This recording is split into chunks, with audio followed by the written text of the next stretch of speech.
Hello, everybody. Today is Tuesday, February 23rd. I had to look. I wasn't sure. And today we're doing government and social, I think. Was it social? I know it's February, government. February's gone. It is gone. It is gone. We've just come out of a really terrible ice storm, chat. If you guys haven't been watching our stream, uh, everything's screwed here. We finally got our roads and stuff are clearing up finally and warming. 2/3 of us had ice dams and water in places it's not supposed to be. My power went out for several hours one day. It wasn't great. I would say, Krista, that you should be more considerate to our Texas viewers, but let's be honest, none of them can watch this. That's true. Probably most of them don't have power yet. If you're in Texas and watching this on your phone, you are the real MVP. Thank you. Thank You're you. also wasting your phone charge. That's your they're response. burning valuable charge to watch this. But yeah, no, seriously, our hearts go out to the people in Texas. Good luck. I wonder if this will lead to any changes in the power grid there.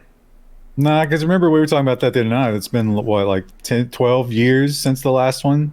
Yeah, basically the same thing happened, and literally no change has happened since then. And then there was the They were big like, one "We in the really 90s. Everything, yeah. And then everyone was like, that's expensive, though. And how often does this happen? It turns out every, 10 years. Well, it's funny. There's parallels between that and like the trade war, because we're looking around and we're saying, hey, we're having a lot of trouble getting automobile components, and a lot of people have been having trouble buying microprocessors and other manufactured electronics. So it's no surprise Biden has ordered a review of U.S. reliance on overseas supply chains for semiconductors and rare earths. But much like the situation in Texas, I don't think any meaningful change is going to happen. Does this kind of sound to you guys like the America First program?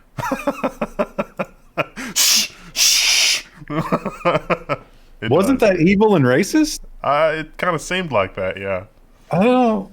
I'm having trouble following.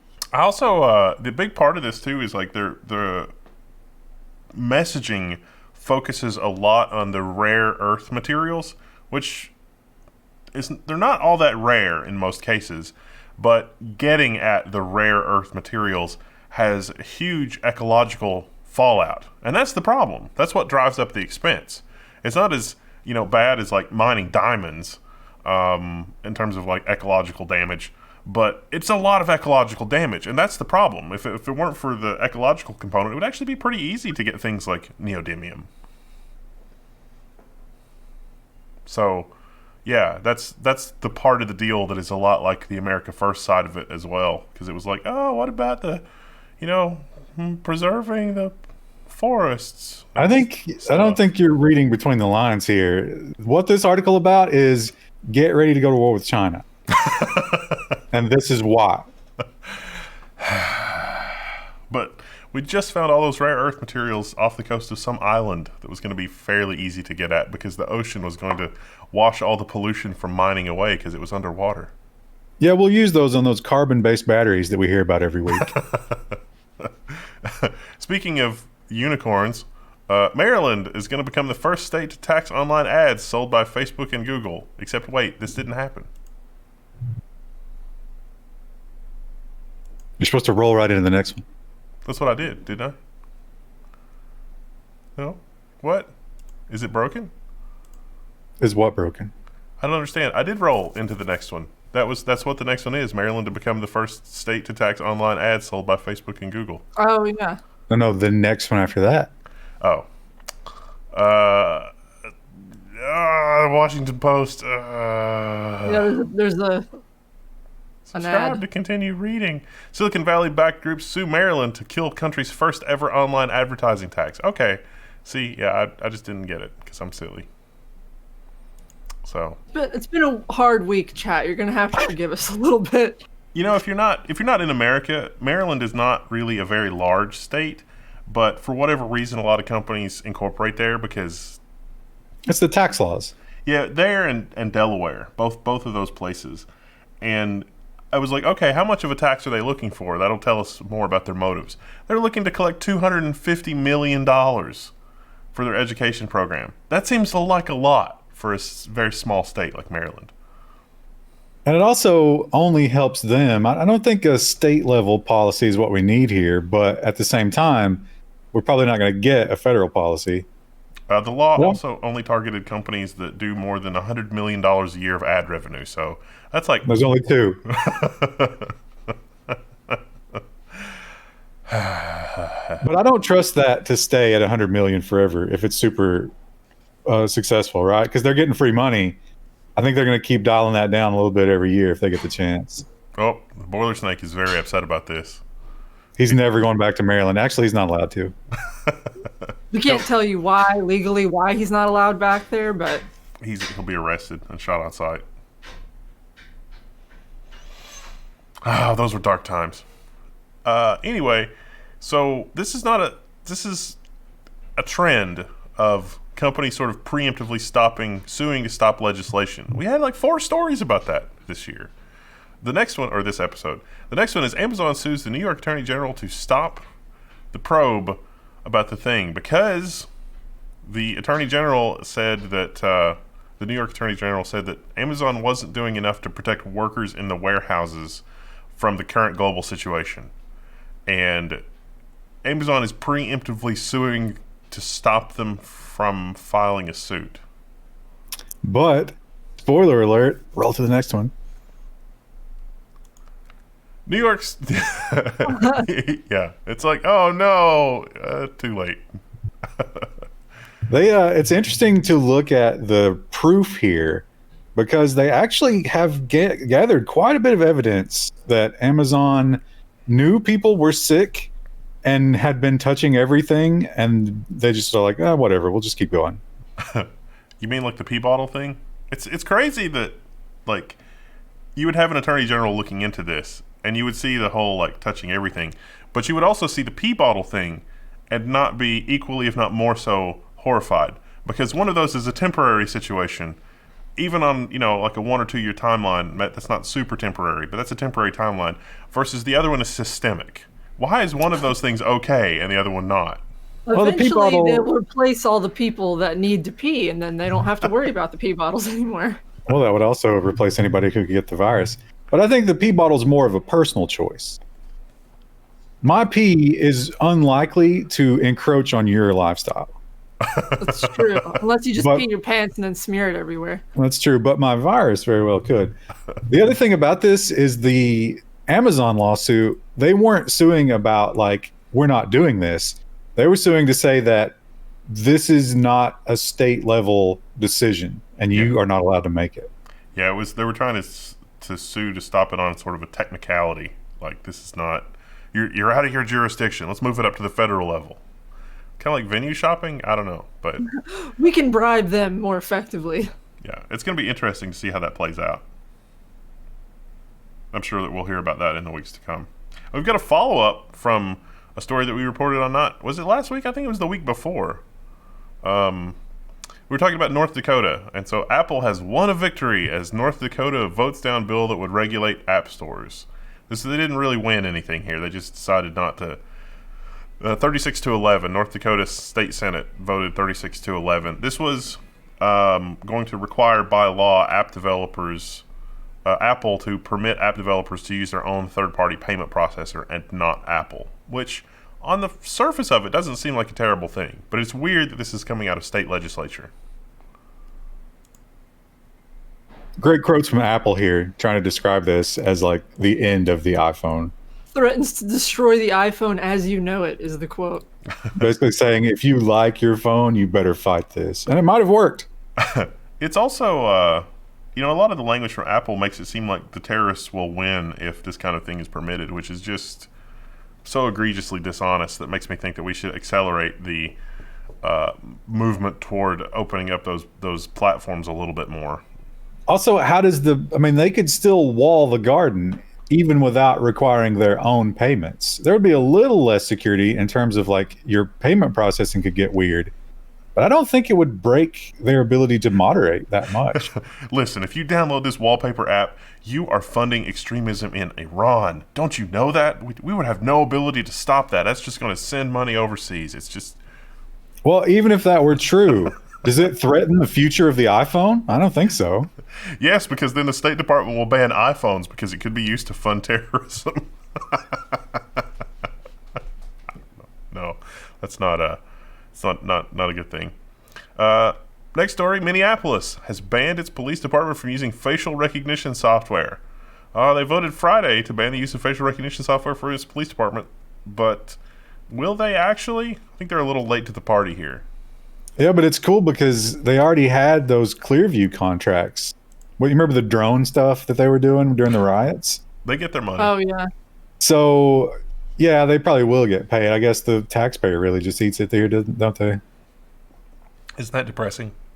And probably the Clearview is still going to probably end up with the data, I would say. I don't know that for sure, but I wouldn't be surprised if there's loopholes in these agreements where, like, the license plate scanners and all the other camera stuff, the Clearview just gets a copy of that footage.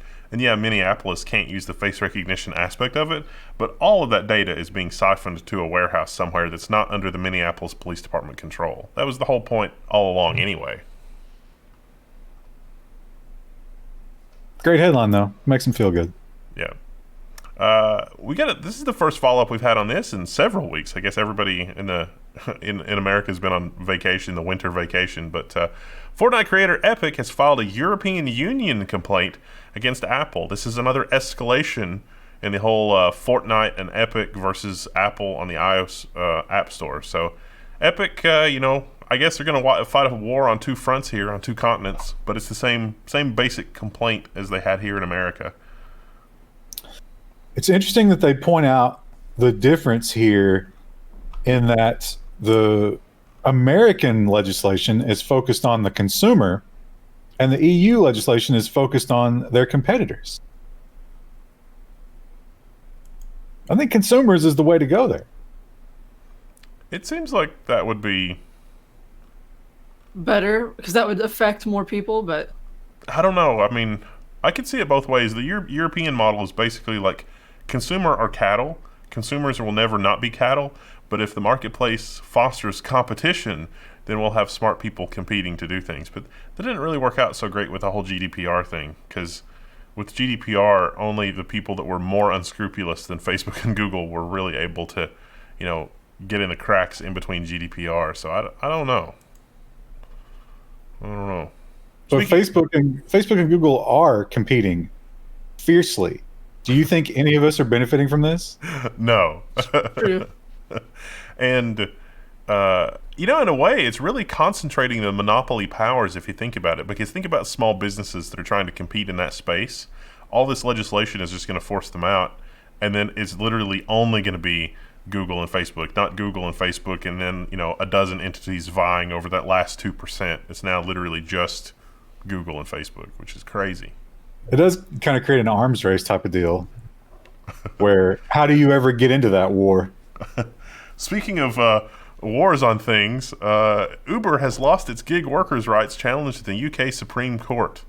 So Uber was trying to argue that, hey, it's like a franchise. And the UK courts had an interesting take on this. They said it's not a franchise because the individual drivers don't have really any ability to use their entrepreneurial spirit or cleverness or anything like that to make more money or make themselves more well known. Their only option for improving their station is to just work more hours. Unlike a restaurant owner who might, decide to do advertising or word of mouth or something to promote their something restaurant. new on the menu, yeah. Yeah, that's Uber's not like that, and so Uber is definitely like the gig worker thing is just doesn't apply. So I kind of agree with that. I mean, I think Uber Uber is kind of a scam overall, though, because it's really trying to put other transportation businesses out of business so that it can immediately become wildly more expensive than the thing that it replaced was, which I don't know that that's ever going to work out for them, but okay. Well, they have sort of minimal costs, though, because if you're a driver for them, you're also paying for your own car and its upkeep. Yeah. Like Uber doesn't pay for any of that. Yeah, the value add that Uber has is very tiny versus the percentage that they take. So I don't see how it could ever be $1 billion company, to be honest. It seems like, because it seems like the three of us could run an Uber app, out of the basement here, and it would be more effective. But Well, TikTok has been hit with consumer and child safety and privacy complaints in Europe. Yeah, this is nothing new. It's just that Europe is waking up and they're saying, "Wait a minute, it's the Wild West on this new app." Yeah, basically. My grandkids are twerking on the TikTok. This is not okay. It's kind of a long article. It was Yeah. mostly about the tracking, though. I mean, obviously they track everybody, but under those EU laws, you're not allowed to track kids the same way, and they didn't have any way of dealing with that. I thought the most interesting thing here was this quote from, I guess, their report, because the European Union wanted to know from TikTok, what's going on, and the summation of this was like 45% of children below 13 have indicated using the app in the United Kingdom, a 2020 study, blah blah blah.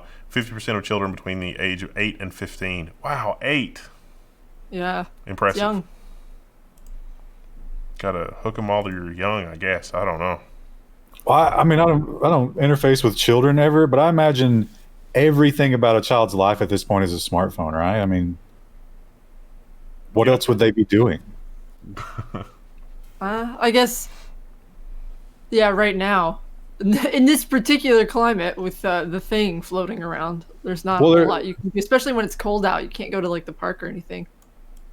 Well, kids don't go to parks anymore. Oh, They're not watching TV. Yeah, no one watches They're playing TV. with their phone. They're doing terrible, terrible things with their phone, trying to get more likes and more popular, because we've got that, that deep-rooted sense of like trying to be social and belong, and just everybody wants to be liked, and this is an acidic implementation of that. I don't know. If I have to sing sea shanties for 10 hours straight, that's what I'll do to be popular on the TikTok. That was just impressive. I mean, I don't know. How Oracle sells repression in China. In its bid for TikTok, Oracle was supposed to prevent data from being passed to Chinese police. Instead, it's been marketing its own software for their surveillance work. Yeah. Ouch.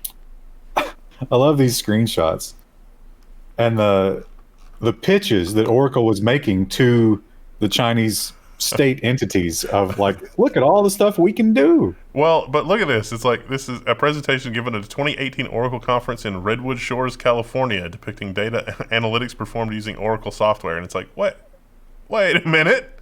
What? Yeah. It's funny because we think about China as this, like they record everything and they track everything, but they explained, at least the police department, they were like, yeah, we do record everything, but we could not figure out how to get through all that data and parse it and figure it out. And Oracle was like, oh, we got you, man. Don't worry. Oracle empowers social-enabled policing. Social data scores. It's like, look at all this. Look at this. Do people working for Oracle not realize what they're building here? Have they not looked at history at all? They probably realize and just say, whatever, we get money for it.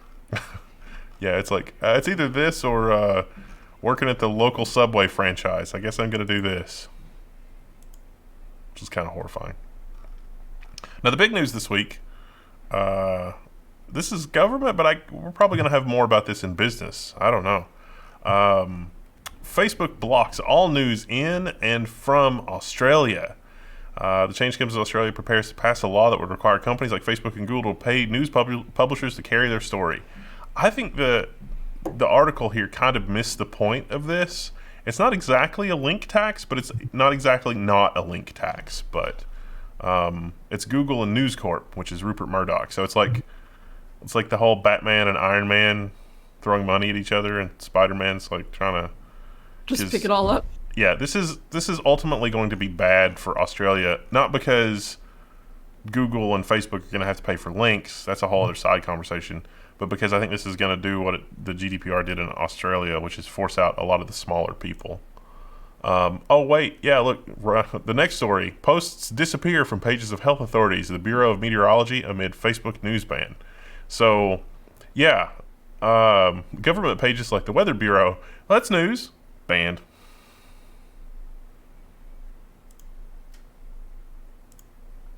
See, we have a bunch of emergency things that I follow on Facebook, and it would really suck if those went away, like during an ice storm.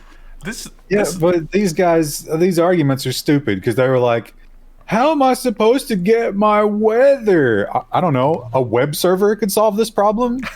You piggybacked on somebody else's infrastructure, and you are surprised when they don't want you to use it anymore.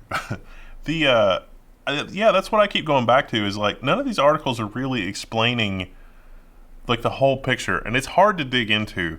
On the Facebook side of it, Facebook's a little bit more transparent. Look, Facebook has never been honest about their advertising numbers and how many people are eyeballs on a link.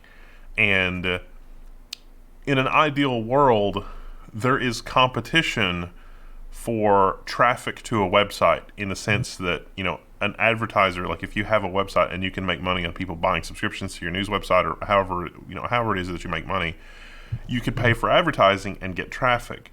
The problem is that Facebook implements or their stuff for analytics, the analytics that they implement for that traffic is very one-sided. The information that publishers need to make decisions to charge appropriately is basically withheld from them. And that's sort of the same with Google Analytics. And so here you have Google and Facebook working together. It's hard to suss out what's going on with Google more transparently, but with Facebook, it's pretty simple.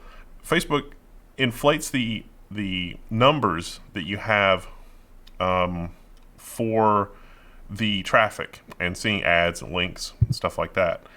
And if you direct people to a third-party website to get their information without having any information on Facebook or anything like that, then that would be good for the publishers. But that's not what actually ends up happening here. So it's sort of a convoluted situation. I don't know. Can you think of a better way to explain that? I wasn't listening to any of that. Sorry. Well, I don't know. Maybe that should be a separate video. I don't know.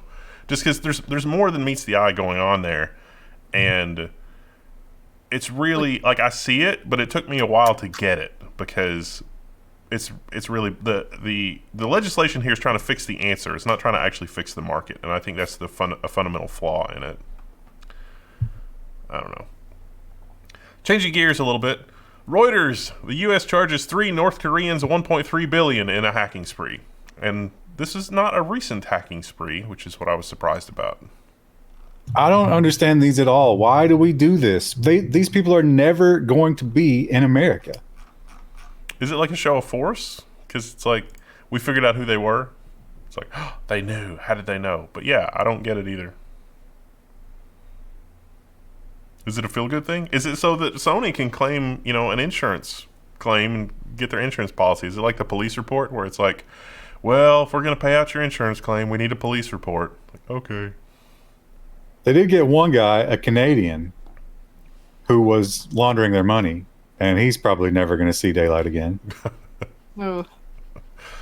The UN has warned Myanmar's military as generals defend their power grab. So this is an interesting article talking about stuff going on there, but this was so I think they changed the headline here. The headline was supposed to be, if you look at the friendly URL, it was about the internet blockage, which went on for at least 3 days, maybe 4. I don't know if that ever came back. It shows that it came back a little bit on 215 to 216, but yeah, it's kind of like the you remember what was that other place, Kashmir, where they whitelisted some sites.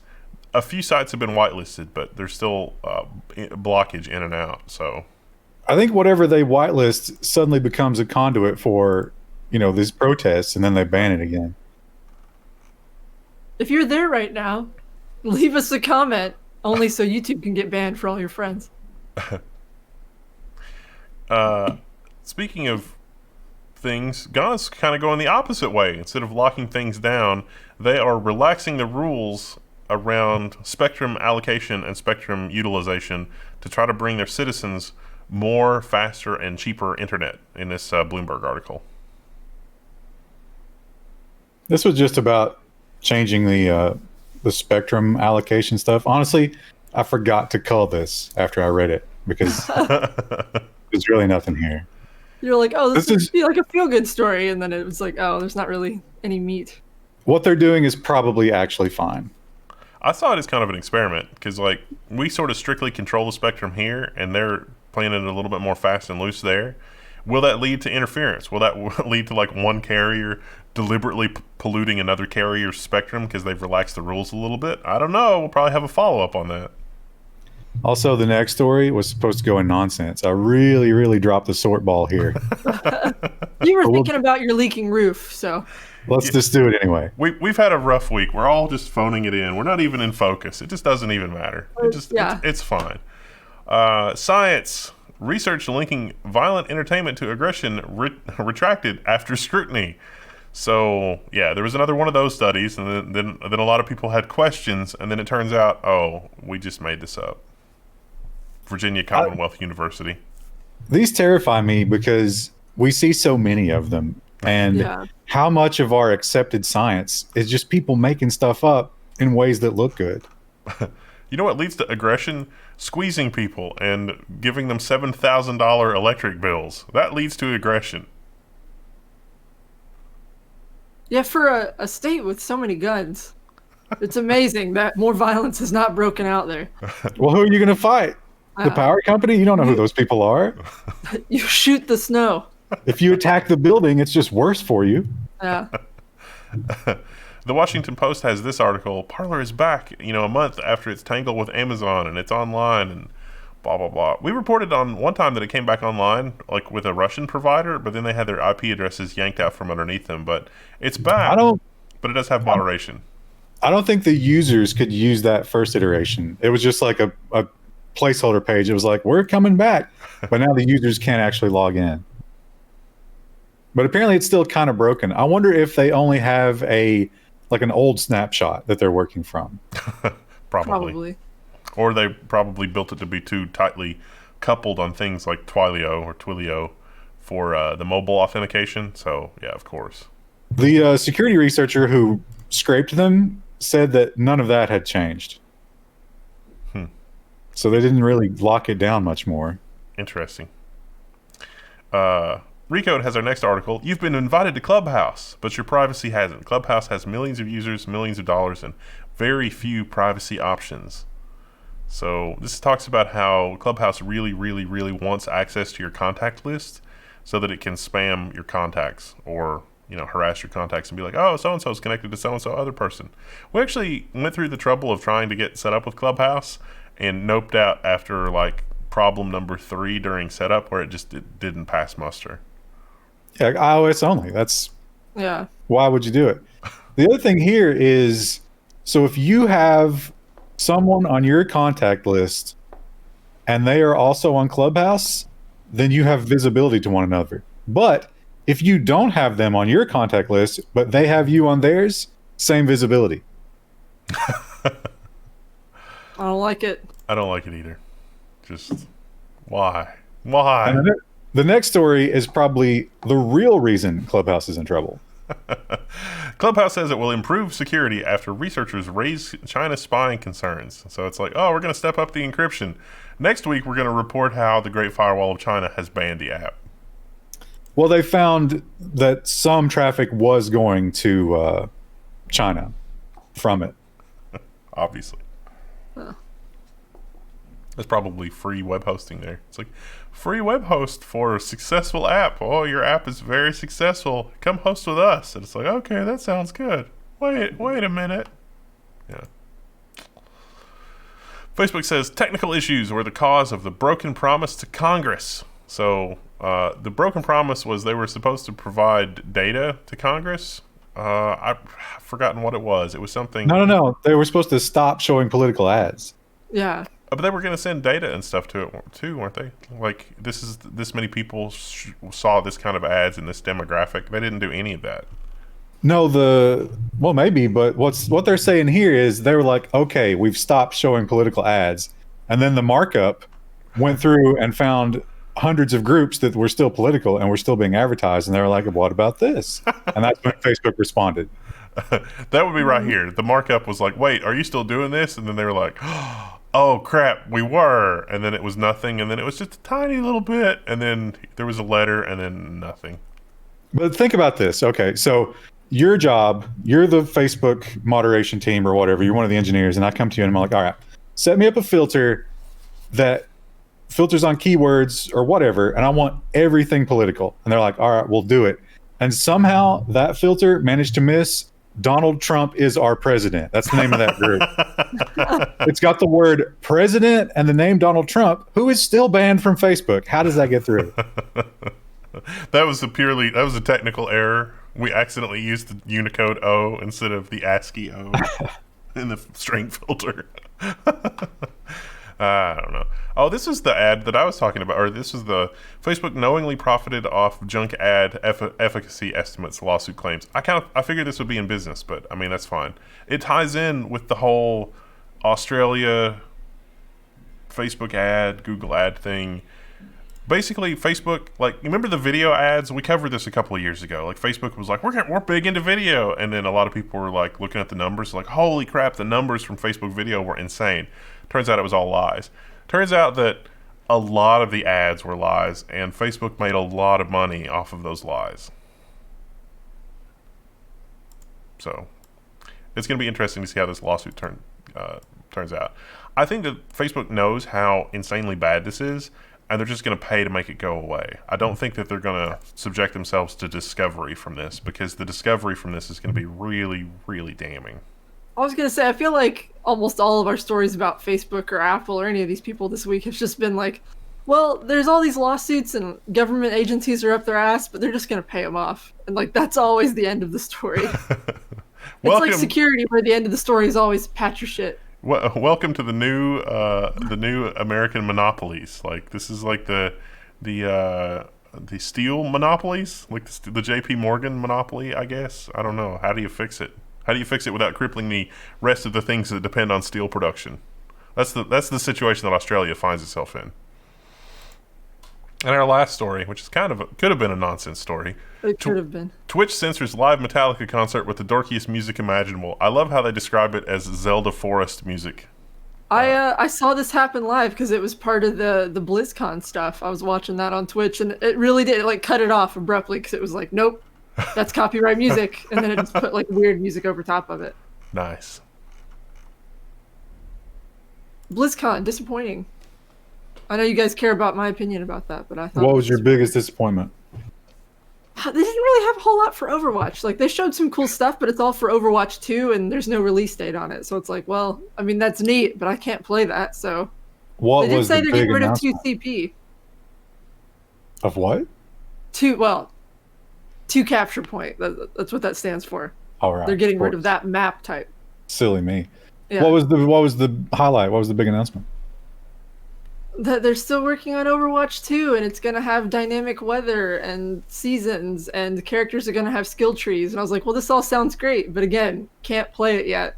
That's their big announcement for this year? Yeah, like, I don't know if they had anything else for any of the other games. Like, why even have the we're event? still working on, I think they're still working on Diablo 4. They're talking about, like, they're doing new versions of, like, classic stuff for the WoW expansions, and I was just like, I don't know, maybe someone else in chat. I didn't watch all of it, so maybe there was something I missed, but it didn't seem particularly exciting. What do you think they paid Metallica? Probably 10 loot boxes. If those loot boxes were filled with platinum, maybe. Real platinum. What if they paid them in cryptocurrency? That'd be funny. What's Bitcoin up to right now? Has anyone looked at it? That's in the business section. You're gonna have to wait until tomorrow for that. Yeah, but the article will be so out of date in the business section. Yeah. We are just a shade under 58 right now. Wow. All right, we'll see you tomorrow. Thanks. Right. Bye. Hello, everybody. Today is February 24th, and we're here with business and security. No. Yes. Did it? Wait, I thought we did business. We did government last time. Never mind. There was a lot of bleed over because of the whole, like, government's... Yeah. I mean, Australia is regulating business, so, I mean, it's just... it's a mess. Yeah. How do you categorize that? I'll tell you how I do it, and it is difficult to do, but generally, if a state entity is suing somebody, I'll put that in government. If two companies are suing each other, even though it's in a court of a state entity, in business, which is what our first story is here. Apple has subpoenaed Valve as part of its legal battle with Epic, and Valve fights back. So, was your takeaway from this that Apple was basically wanting all of the marketing data so that they were? It seemed to me like Apple was trying to do a post-mortem on why their gaming initiative basically failed. And it was like, hey, Valve, give us all of your data that you have on every game on Steam for the last several years, because we can really use that for our lawsuit. But also, we were just really curious because we did that gaming thing and we failed. I just feel like, why would Valve ever give them that? Because it's a subpoena. But that's what Valve is fighting back about. And I don't even think it was about that. I think what Apple wants is they want to know how much Epic might be making or could make in the future, which is what Valve is making. But Valve pointed out, they were arguing and they were like, this is too broad. And Apple said, no, it's not that broad. They pointed out the original request was all of the metrics on 30,000 games. And then they narrowed it down to 630 games. But for the 630 games, they wanted historical data that Valve literally doesn't keep because they don't care. It's like, but that is, why should Valve have to suffer any cost? They have no part in this. Yeah. Yeah. It's because they're the market leaders, and because Apple was trying to do that whole game subscription thing, and they didn't really get that right. All right, let's build a phone. We won't actually build a phone. We'll just do something on paper, and then we'll go to Apple and say, give us all your sales data. We'd like to take a look at that. Like, who the hell does that? We'd also like to know how much you pay to your suppliers, because a lot of the data that Apple was asking for, Valve said rightfully belongs to the people that develop the games that they sell, and they're not going to give that out. This is pretty funny. Very, very funny. And not the first story on this, not the last story on this. Nissan says that it is not in talks with Apple over an autonomous car project. The more clever journalists among you have figured out. You basically just say everyone is in talks with Apple about a car, and then whoever says, no, we're not in talks with Apple about a car, is probably not in talks with Apple about a car, but whoever doesn't say anything probably is in talks with Apple about a car. I think they actually were in talks, though, because I think the Hyundai thing played out similarly. If you read between the lines, a lot of the statements they make, it seems like Apple is going to these companies and being like, hey, we're building a car and we want you to build it. And Hyundai and Nissan were like, oh my God, we would love to be partners with Apple. And Apple was like, wait, partner? No. You're going to build the cars, but you will not be a partner. It's the Valve treatment where it's like, we need to know who your suppliers are and how much you pay and a whole bunch of other stuff, and then we'll get back to you. And I think they're basically just like, okay, let's figure out what we need to pay you to build these cars, not cut you in on the profit. Yeah, pretty much. Krista, what were you going to say? Same things you guys did. Well, go ahead. Oh, I was gonna say maybe they're just, all the news sites are just looking for any kind of headline right now because it's been slow because it's just ice stories. That's always true. We'll just put in any random car manufacturer and be like, they are or they aren't in talks with Apple. It'll just be Schrodinger's car manufacturer. And if you go back and look at the headlines, they do always clickbait it and give themselves that out. Is like, is Apple in talks with Nissan? We don't know. I think I don't have any particular insight into the automotive industry, but I do have a little bit of insight into the 5G modem industry. And so Apple is hiring engineers to develop 6G wireless, according to this story from Bloomberg. But let's not forget what actually happened with the 5G network. Near as I can tell,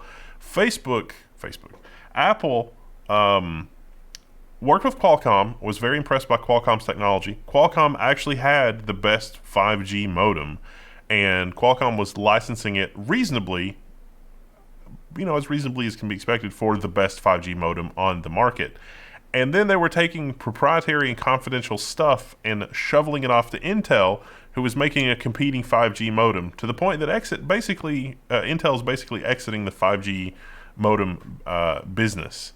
And that is like that is an incredibly unethical behavior. It is insanely unethical for Apple to do that. And they basically got away with it while also sort of penalizing Qualcomm for just, trying to have a reasonable business.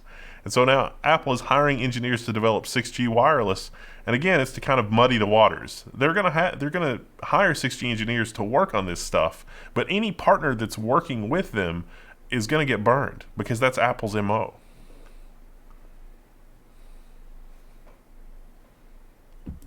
I don't know. Anyway, go ahead. I have nothing to add. Fake That story was Amazon blocked by an ad. fake Amazon reviews being sold in bulk online. There's nothing new in this story. It's been this way for like 10 years. It's a game of cat and mouse. Amazon doesn't want fake reviews. They figure out how to do a fake review, and then Amazon clamps down on it, and then there's fake reviews. There's whole tools like browser add-ons that are just like, tell if these are fake reviews and what percentage of them are fake. But there's a very important point in here, and actually this is the opposite of what I thought, and I was using this to try to weed them out when in fact I was trapping myself further. It turns out that a lot of these click farms incentivize, when they give you free stuff or they pay you for reviews, they incentivize videos and images. So if you see a product that has a good rating and has a ton of videos and images, it's more likely to be fake, not less. I guess that kind of makes sense because I almost never write Amazon reviews. And when I do, I'm never like, oh, I should take pictures. Because I'm like, who has the time to do that? Yeah. That does make sense. There was a time when that probably wasn't true, but then now it's like extra true. But it doesn't make sense. In my mind, I was like, oh, here's a person who actually has a picture of this thing. It's probably not fake. Yeah. But it was fake all along. But who has the time? Who takes the time to do that? It's someone who's being paid for their time. Yeah. And they often get the products for free. So they get it for free, they take a picture of it, they write a really good review, and then maybe they get money on top of that. But it's all fake. Fake internet points. It's not good. Mashable has our next story. Amazon's driver monitoring app is an invasive nightmare. We first did the story on this last week. There's some new details in this Mashable article.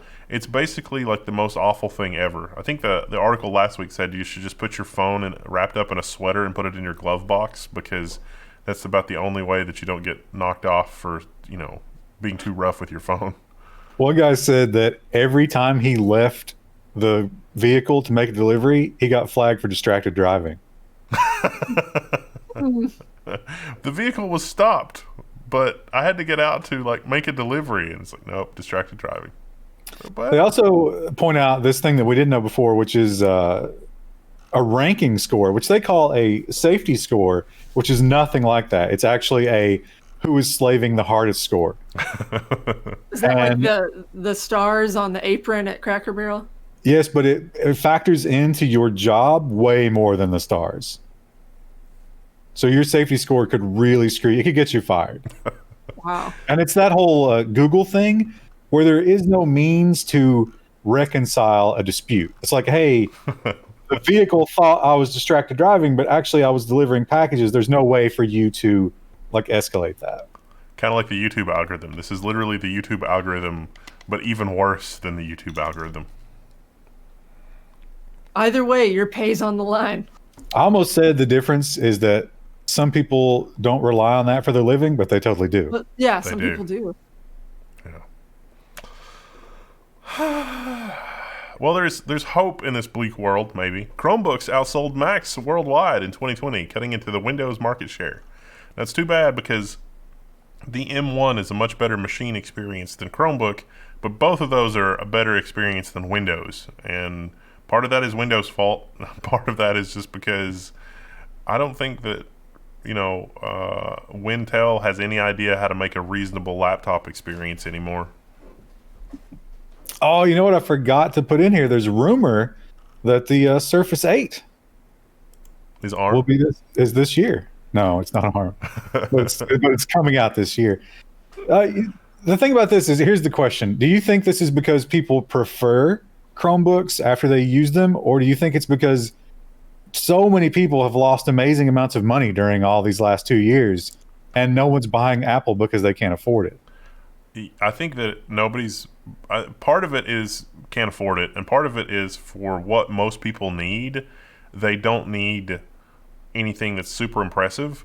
But a lot of these newer Chromebooks actually are kind of impressive in terms of like you turn it on, the battery lasts a week, and you turn it on, it comes on immediately, and the battery lasts a week. And for word processing and responding to emails and crap like that, it's faster, more responsive, and less problematic than a bloatware loaded HP laptop from from the mid lower end of the scale, which is sad. It's a very sad situation because the Chromebook is nowhere near as capable as the PC, but it's a worse user experience on the PC side.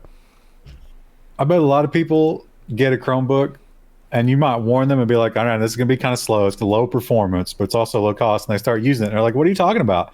This is faster than my phone. Yeah. Yeah. Speaking of performance anomalies, or not, or maybe, Engadget has the story about NVIDIA limiting RTX 3060 crypto speeds as it introduces mining cards. It hopes to put an end to GPU shortages. That's not how that works. How long do you think it's going to take somebody to put a custom firmware or driver or whatever to beat this? That's got to be easy, right? I don't know. I think it's going to be harder than everybody expects to beat this with software. But at the end of the day, I think this is ultimately worse for gamers because you remember when the cryptocurrency stuff crashed the first time and you could get a used 1080 Ti for like nothing? That's not going to happen this time around. Like, we might have there might be maybe with 3000 series cards, although there's not really a lot in production. Like, we've had the production squeeze here. Crypto miners are buying, up all of the stock. They're going to sell dedicated crypto cards, but you can't take an old crypto card that's not good for crypto anymore and game on it. And so I just don't think this is good for gamers ultimately. Also only affects Ethereum. Yeah. There are what about Dogecoin? It's like at this point you could just mine Dogecoin and that's the thing. If you have a large investment in an Ethereum, or you are part of the Ethereum, insiders, I don't know how exactly that works, how decentralized that is. Do you have a lawsuit here? Isn't this really, really picking on you? Yeah. I mean, maybe it would be interesting to see how that goes. I just don't think that NVIDIA is going to be able to... If the crypto cards were made entirely of like silicon that could not be sold for other purposes, there would maybe be something to that, and NVIDIA has said that. I just don't think they're being exactly honest about that. So, I don't know. It'll be interesting to see how this plays out, but ultimately I think that gaming cards that are crippled for some kinds of cryptocurrency are ultimately worse for gamers because all of the resources that went into building a mining card didn't go into building a gaming card ultimately. And in a world of global shortages, that's a problem. Because that crypto card is never going to enter the gaming card market, used or otherwise. Because like if you can find a decent deal on like a used 2070 or even a used 1080 Ti, that's still a perfectly reasonable gaming card. So I don't know. Reuters has their next story. Google fires second AI ethics leader as dispute over research and diversity grows. So this is not a new researcher. This is the one that we reported was on hold while they were figuring out, like she sort of tripped some security alarms when she was exporting files and maybe some things that were against company policy. After a lengthy review, Google said, you're out. I think they were working together on stuff, so they were kind of doing the same stuff that Google didn't like. Yeah, I think They didn't allow her to publish her research. They asked, was this the article that had the comment from Gabru in it? There was a couple of disingenuous things here that I didn't think they were being exactly honest about the situation. But yeah, I don't know. I just, Google said, hey, there's some stuff that we could do differently. And I think it was Gabru that immediately latched onto that and took that as like, oh, the things that I asked for in my email. And it's like, well, we looked at the email and it wasn't exactly that simple. But yeah, I think Google's AI division here is going to be restructured. And I don't know if ultimately that's good in terms of ethical behavior, expecting ethical behavior out of Google. I really don't know. Does anyone really expect ethical behavior out of Google anymore? I mean, Apparently these two. yeah. Just So much that they took a job with them, which, come on, how much awareness do you have? If you get a job with Google and you're like, wait a minute, are these people evil? Are we the baddies? What do you mean we're building an AI to enslave humanity? That doesn't make sense. We wouldn't do that, would we? Let me publish my research paper explaining why this is a bad idea. Oh wait, I'm not allowed to publish it. I don't know. It just seems like Google handled that very badly. Yeah. Speaking of things handled badly, Comcast reluctantly drops its data cap enforcement in 12 states for the rest of 2021. How tone deaf do you have to be Comcast and pop up and announce? It's like, I know we're still in the midst of this global thing. Looks like we're coming out of it. Have a data cap, everybody. But they also released a bunch of numbers a little bit before this saying that, wow, look how great our network is. Look how good we've done during the pandemic. And then turn around and be like, I don't know, our network is taxed. You need to pay us more. I don't think you realize that all those mergers and acquisitions, they cost a lot of money. And those loans are coming due. And so while we're not expanding or improving our network in any way, we do need to pay down those loans. Are you saying a utility company would massively raise their prices for no reason whatsoever? Yes. And speaking of loans accidentally paid down, Bloomberg has this amazing article. Citi can't have its $900 million back. And it's like, if you needed more proof that there's two sets of rules, one for the poor people and one for everybody else, this is it. But it's kind of, I was expecting a little bit more catharsis from this when I read it, but that wasn't actually exactly what happened. So like if the bank deposits money into your account accidentally and you spend it, you're criminally liable. Here, Citi accidentally prepaid a loan to the penny, $900 million to one of their creditors. And Citi said, oops, that was a mistake. Can we have that back? And the creditor said no. And there was a lawsuit. And they lost. It's actually worse than that. What they did is they wanted to get more debt, but the collateral rules, they didn't have collateral. They wanted debt. They didn't have collateral. So they wanted to restructure the debt, let some of the big debt holders remove the collateral requirement and roll it into new debt. But that put those new creditors into preferred status over the old creditors. And the old creditors were like, wait, you can't do that. You're giving up collateral and you're paying them out before us. No, give us our money. And Citibank said, well, we're not giving your money back. And then they accidentally gave their money back. And the judge said that's fine because they had a right to that money. They had an interest in the money. So it wasn't exactly like they accidentally deposited the amount of money or whatever in an account. But that was the defense the Citi tried to use. So like, but it's even crazier than that. I read all of it. I regret reading all of it, but I read all of it. In the software was so obtuse. This is clearly written by some high functional financial guys that probably don't get out of the office much. And it wasn't user friendly at all. So in terms of like this complicated thing where it's like, okay, we want to pay off this part, but not this part, and not to everybody, and we would roll this over. The financial instrument was so complex. They were like, the software doesn't do this. And then, they drug the one guy out of the basement and he was like, oh no, it can do that. You just have to do it this way. There were 4 checkboxes. And this guy only got 1. Ooh. It's funny. They didn't it also mention that they had done an audit that was like, hey, we should make this more user friendly a couple of years ago, and they just never got around to it? Well, I think it was one of those situations where this has never happened before, so oops, why bother? That's just job security for me. Why would we winterize the natural gas wells? That doesn't make any sense to me. We live in Texas. It only gets cold here every 10 years.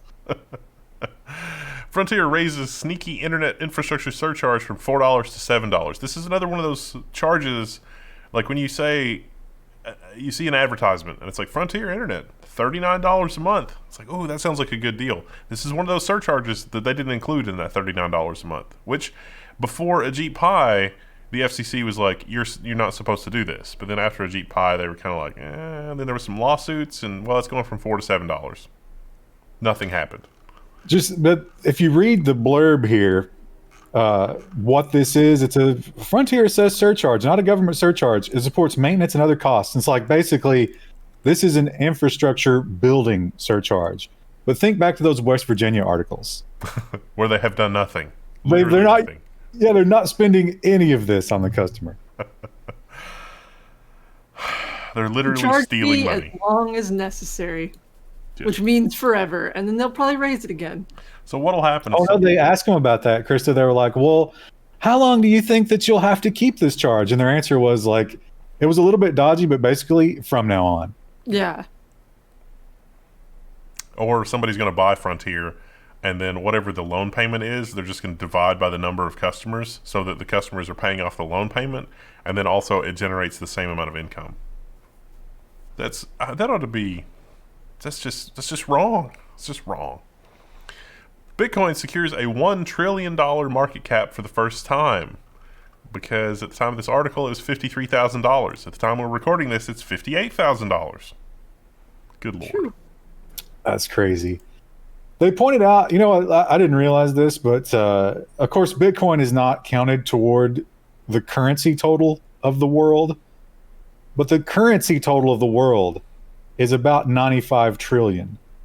So Jeff Bezos could control 1% of the world's currency someday. Think about that. Like, what is the Dr. Evil in that scenario? Because, like, if you're Dr. Evil and it's like you already, like, well, what would you do? Do you go from 1% to 2%? Like, what Yeah, do the you game demand? is always just to get more stuff. You're like a dragon hoarding gold. Yeah, well, with that amount of money, you're generating a ton of money anyway. So it only snowballs. Speaking of snowballing, Canadian regulator clears the launch of the world's first Bitcoin ETF, according to this investment manager. This is a Reuters article, in case the algorithm is like, you don't, like, the first rule of the algorithm is you don't talk about the B with the lines in it. That's not a thing. But the Ontario Securities Commission has approved the launch of the Purpose Bitcoin ETF, a Toronto-based asset management company, Purpose Investments. I guess it's basically, it doesn't make any sense to put this in an ETF except to make it more acceptable to investors who are not allowed to invest in crypto. It seems like, why wouldn't you just invest directly? It doesn't. I mean, crypto can be, like you can invest any amount you want in it. So why would you bother with an ETF? it seems like they would be doing this around a dip too, like the previous crash or the upcoming crash. One of those things. Well, the ETF makes its money not off the movement, but off of, just managing you. So if as the price increases and decreases, they have to expose themselves more or less to compensate. Remember how last week we reported on, it's like, hey, if you're going to develop some of this undeveloped land, you can form your own local or city government for what you're going to do. Well, the Las Vegas Sun has an article about that. In a Nevada desert, a technology firm aims to be a government. What was the name of this company? Blockchains LLC. They want the first crypto community, according to the Las Vegas Sun. I think I don't know if was this guy in that article from last week? No. Because Krista, you talked about the mining. Towns. Yeah. That not only so think about the company town, but not only that, he wants all of your healthcare and personal information also in a blockchain. Yep. All of your transactions, like I went to the 7-Eleven to top up the gas tank and got a bag of M&Ms. It's on the blockchain. All it takes is like you making one bad move and you lose everything in this system. Like if you have a house in this little town or and then you make a comment on social media about like, hey, my boss, did something the other day. And then all of a sudden everything's gone because everything's tied to your town. Wow. I wonder if Donald Trump or Gina Carano ever thought about that. I can't believe we're repeating history like this. Like, who would want to live in this? But people don't have a choice. Like, if you're working somewhere, you need a job. Well, these people are going to have a choice. They're going to eat this up. Speaking of history repeating itself, CNBC has the article, Bill Gates likens the GameStop frenzy to gambling and says no such speculation has no societal purpose. Says such speculation has no societal purpose. It's like the tulip bulb mania that Ben Franklin wrote about.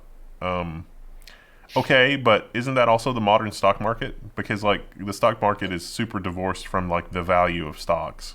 I think The that's what value he's saying. of the company as it. Yeah, but GameStop is maybe not the best example to use for this because it's been like that for the last 100 years. Yeah. Yeah, for me, it feels like the whole stock market is this way. I think this was also the same interview where he sort of said the same thing about Bitcoin too, isn't it?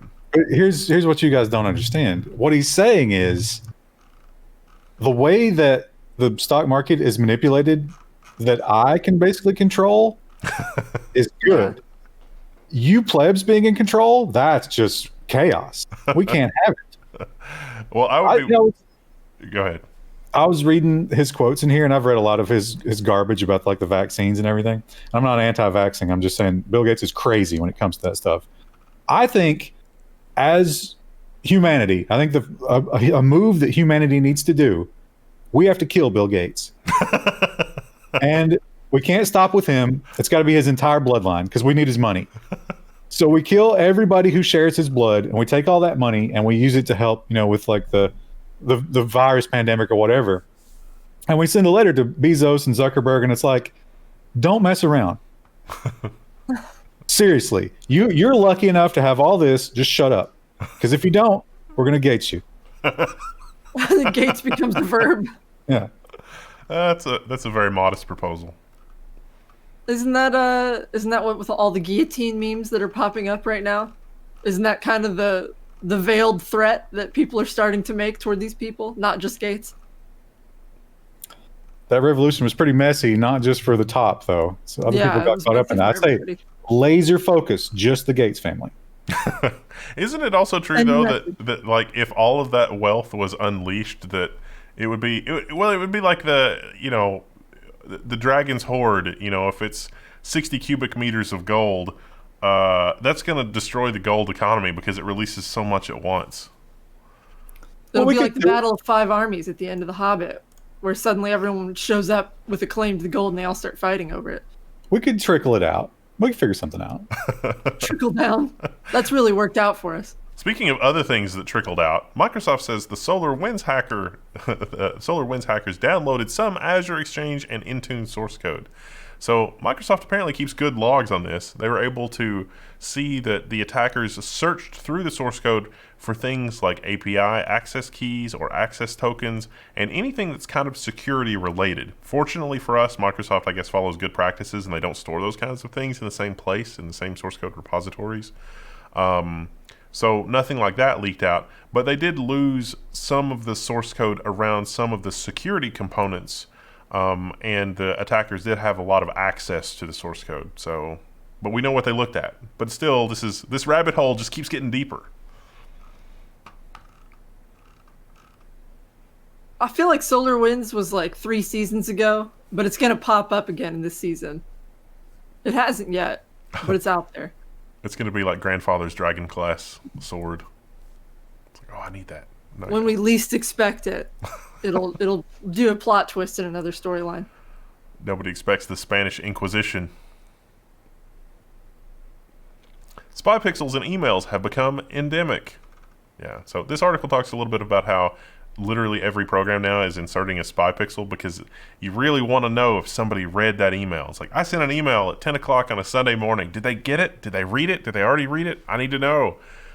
This also talks about there was a startup company that as part of like their thing was, we just automatically add that to all the emails. And then once people figured that out, there was kind of some outcry.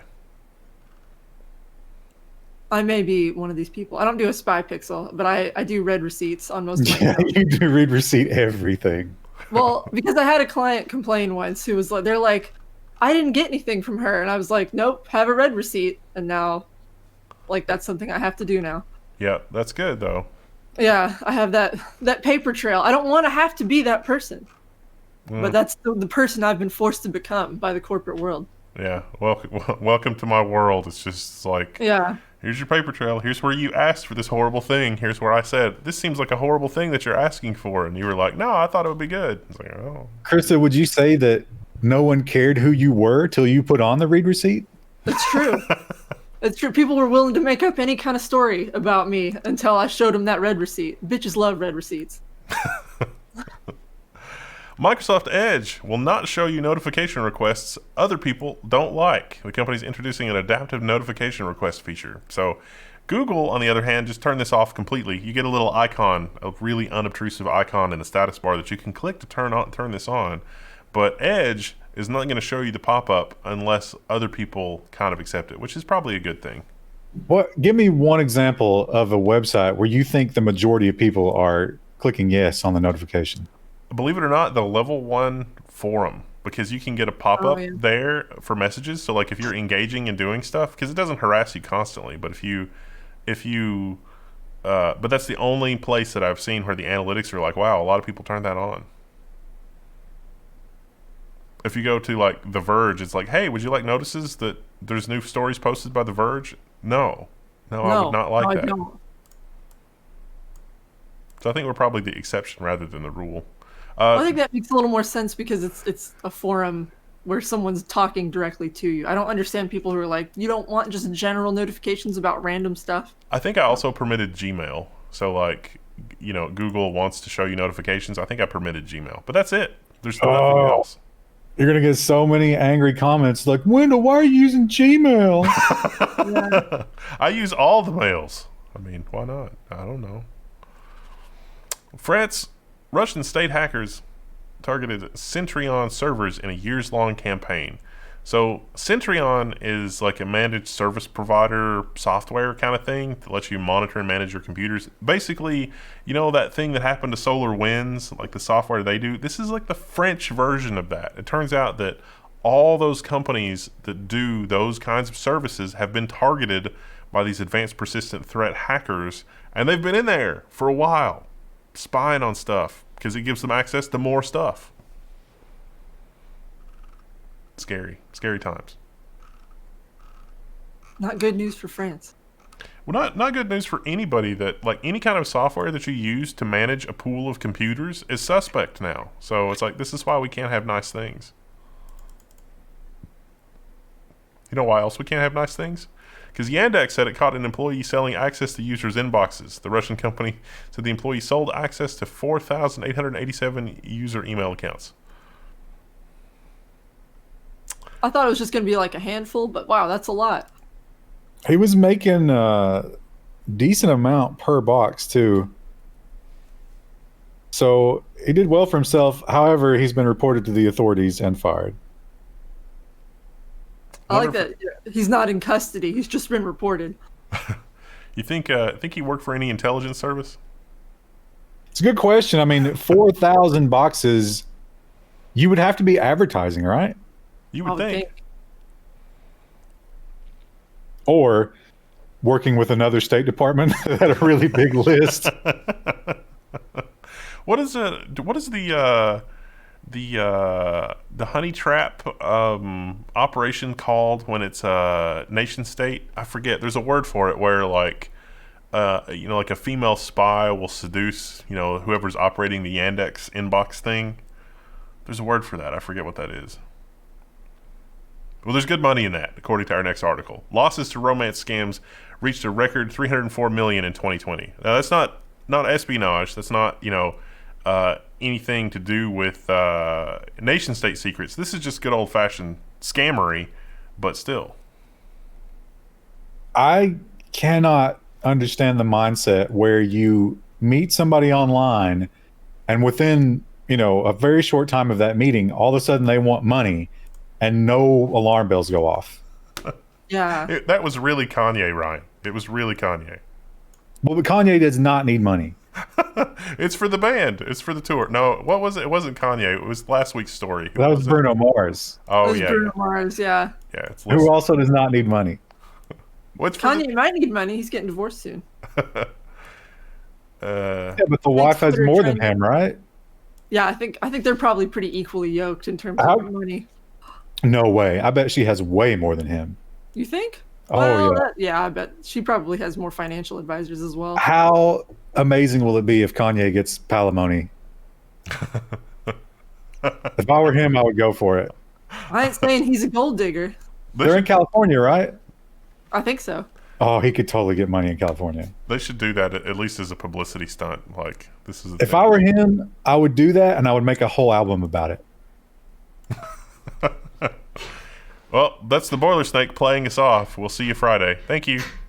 Yeah, He's that's it. beatboxing. He's beatboxing a Kanye hit. We don't recognize it 'cause we don't listen to the songs, That's something he calls snakes in Paris. oh, Snakes and well, that would make sense. I mean, romance scams, Paris. That's not why it makes sense, but I understand that you don't get that. yeah, he doesn't know the album title. Anyway, we'll see you guys Friday. Bye. Hello, everybody. Today is Friday. It is February 26th. February is over, but today we're doing robot and nonsense. Woo. Woohoo! It's I think this is maybe one of the first really feel-good stories America has had in 2021. Wouldn't you agree? I would Yeah. agree. Yeah. At least we can all be happy about this one. NASA's Perseverance rover successfully lands on Mars. It survived the 7 minutes of terror. And you could actually explore in 360. They had like a little 360 web page for it. It was a lot of fun. And that dropping it with that upper piece, dangling it on cables and cutting them away and ditching itself. And the really amazing thing here is where Mars is right now. What is it, like 11 minutes? Yeah, 11 minutes. It only took 7 to land. So this thing had to do it purely on its own. Yeah, finally a good use of AI, machine learning and GPT and all that kind of stuff. It's also I guess this is also like Linux is used pretty heavily here with this setup with like the remote control and all the other stuff. So finally, Linux has taken over the planet, just not our planet. I saw some good variations on the image in this article as well. I saw one with like the Doom guy in it. I was like, oh, it's pretty funny. Our power problems have been solved finally. Nice. BBC has news about the computers rejecting your job application. This is very, very real. Most people don't realize that this is a thing. Like, the algorithm is screening your job application. I like that this guy, though, he's a journalist. So he was applying for a journalist job, but he was taking all these little like IQ type tests. So the AI couldn't figure out if he was a good journalist, but it just wanted to know if he was a quick thinker, I guess. How long until, like, the Rupert Murdoch, Australian news machine, it's like you take those tests and it's like, oh, no, independent thought alarm. We can never hire this person.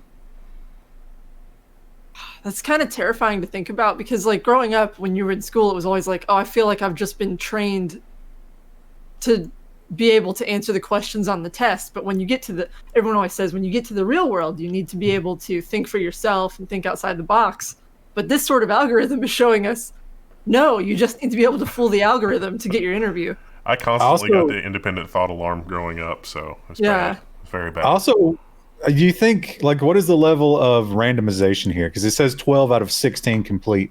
If they have 16 total, and it's always the same 16, then the winning move is create a fake identity, apply for the job, go through the tests, learn what they expect of you, then do the real job application.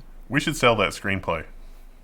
It'll be like, what's the movie that could never be made now because wokeness, where Dan Aykroyd and Trading Places? Yeah, we need that, but it's the algorithm. That movie, but with the algorithm where you apply for a job. It's like the person is definitely capable of doing it, but they're not, the algorithm is like, no. You're describing Gattaca, a popular sci-fi film where that happens. I guess that is kind of the plot of a lot of movies. Yeah. We watched Gattaca every year in my biology classes in high school. I wasn't able to read the entire story. There might be more to it. I hope there's more to it, but I did see a headline where almost exactly what you're describing. So it was a black couple and they were selling their house. Oh, I saw that. Yeah. And they were like, why? They're looking at all the houses around them and they're like, this is crazy. Nobody's offered us any money for this house. So they got their white friend to list the house. And how much was it, like 30 grand or 60 grand more? Yes. Yeah. Yeah. It wasn't just listing the house. It was also like they played the owner, and it was like, let me introduce you to the owner, and blah blah blah. And it was totally Yeah. like it was completely indefensible. It's just like, wow, racism. That's amazing. It seems like real estate has a lot of racism. Yes, it does. And sexism, as it turns out.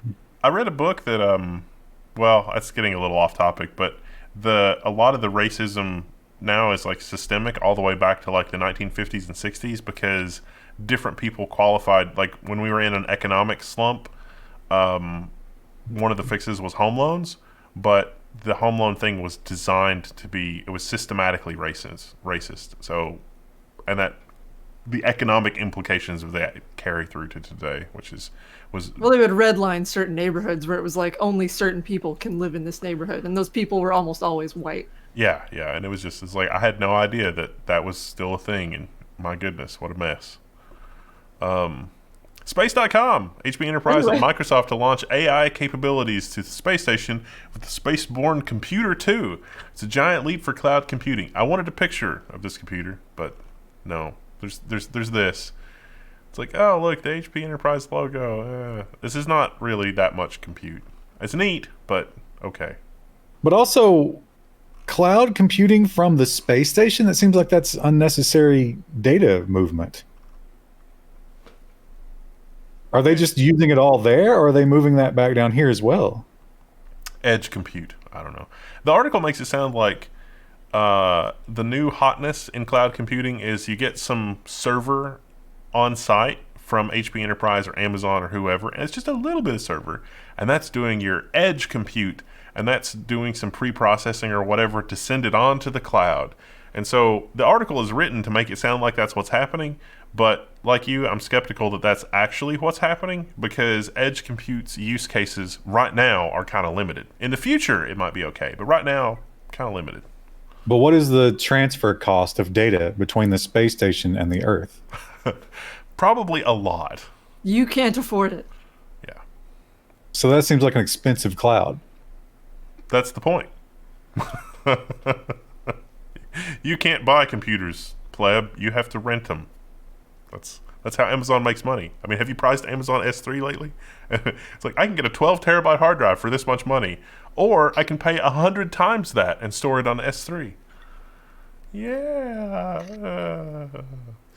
BBC News reports that Coca-Cola is trialing its first paper bottle. It's a little misleading. The headline says it's paper. It's actually not paper. It's got a really thin lining of plastic on the inside.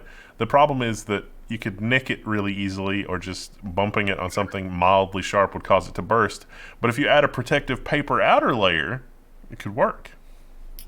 I mean, they do the same thing with aluminum cans, right? That's not really that groundbreaking. Well, and they do this with milk cartons, which, by the way, you can't, or at least in our area, you can't recycle like a paper milk thing because of the plastic on the inside. So this feels like a feel-good story that doesn't actually feel good because you can't actually recycle. But it's still got to be object better, anyway. right? Like the thickness of that plastic film is pretty low. The biodegradation is probably insanely accelerated.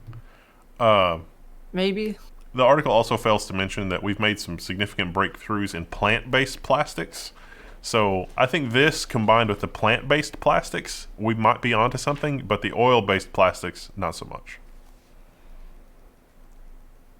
I mean, it's a good step in the right direction, but a company of Coca-Cola's caliber could put more money into this, I would think. But I'll have to get one But to try it. here's the most important question that nobody's asking.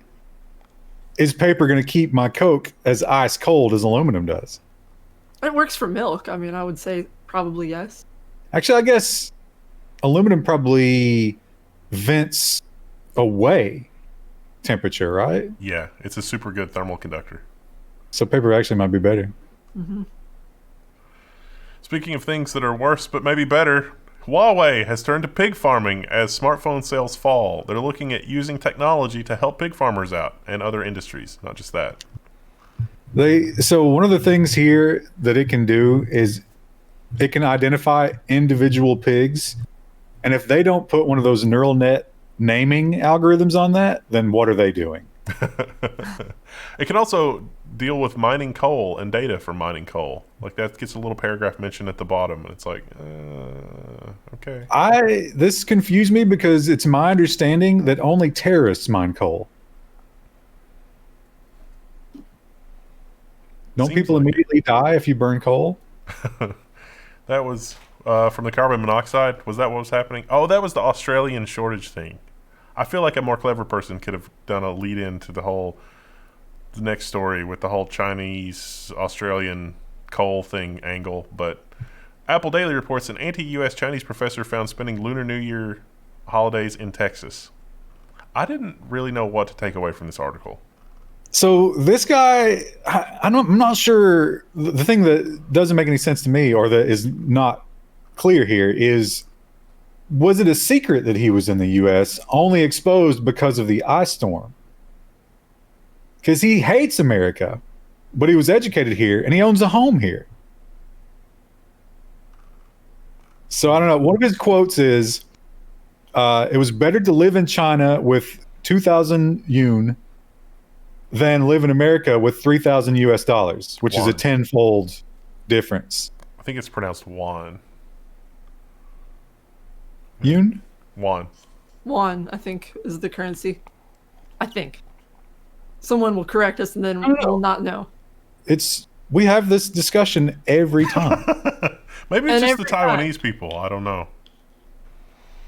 That's a different currency, right? Yeah. Either way, it is kind of hard to see his point, or not hard to see his point when it's like you don't have power for a week because some ice comes through.